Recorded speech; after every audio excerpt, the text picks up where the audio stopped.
انا معايا وراك ديك رومي، ده حوالي كيلو او كيلو 200 جرام.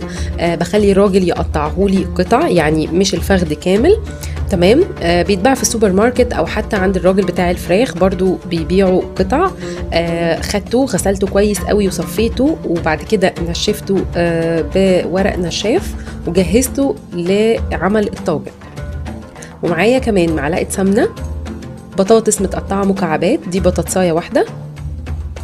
والخضار كمان اللي هستخدمه بصلتين متوسطين الحجم، و5 فصوص ثوم، وجزرة متوسطة، وفلفل ألوان.